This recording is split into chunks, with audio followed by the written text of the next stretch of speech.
So the biggest thing after watching my course is you're probably gonna wonder, what is backtesting for me like?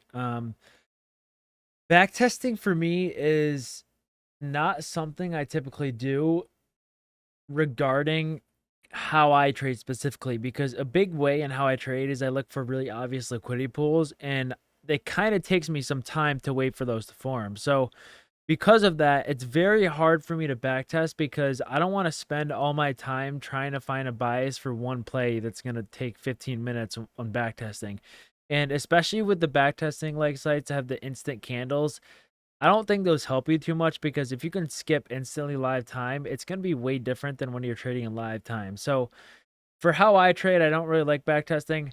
Okay, like I said, taking the daily bias takes way too long, and it's not going to take you 2 seconds. Like, the reason why playing setups and testing them in live time is better is because you could get on like before the market opens, and you can spend like 20 minutes just looking at charts, trying to get into the flow of the market. It's going to take you some time to kind of get into the flow, see what it did overnight, whatever. Okay, you don't have that time when you backtest, and it's just such a different feel. And the other thing is, if you backtest NQ before 2020, it's much different than how NQ trades today. I'll show you what I mean, but if you go to what I'm saying is NQ used to be way less volatile. So there's like this really cool diagram. Okay, if you look at this, let me see if I can find the other one. So if you look at that picture, you can clearly see this is from before 2020. This was when NQ is at 4600, and you can see like NQ moved 7 points in this range, and you can see this is a pretty good candle. And this candle, the open and close went from 7 points to 7 points. So 4685 to 4692. That's 7 points. And this was from a couple days ago. In this picture, you can see the body is way smaller, right? It's way smaller than this one. It's way smaller, and the body of this is 11 points.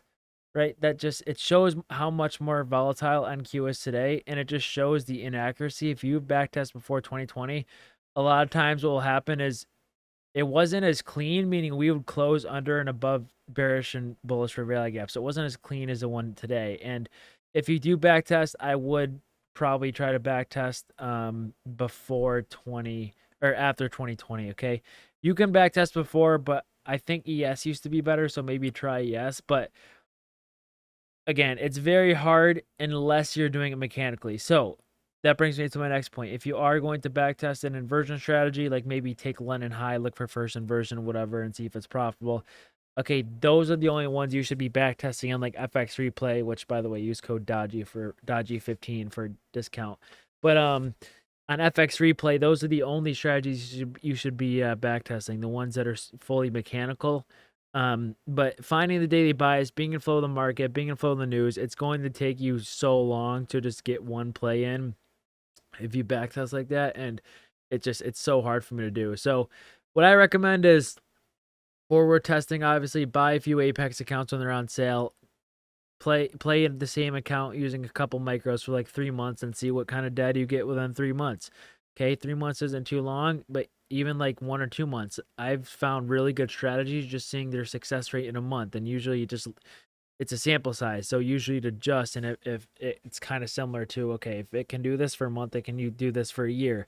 It's a little off, but it's definitely very similar. So forward testing in live time and trading in live time is much better in my opinion. That's why ICT says to paper trade. I don't really hear ICT say much about backtesting, and I'm sure he has the same opinion. But just know this is kind of my thoughts about backtesting, because a lot of people are gonna have questions about this. And if you get discouraged from having a low win rate when you backtest, just know I'm really bad at backtesting. Like, I'll take pointless setups because I'm impatient. There's instant candles. It's not the same as being disciplined and waiting live time and being patient. So don't be discouraged if you don't get great results for backtesting. I do know people who have backtested mechanical strategies using inversions that have been pretty profitable. So I'm sure you can find a few, but make sure it's mechanical and you're not finding a daily bias, because that's really going to mess with you. And yeah, that's going to be it for now for this backtesting. This is kind of my thoughts, and I'm sure people would love to hear this.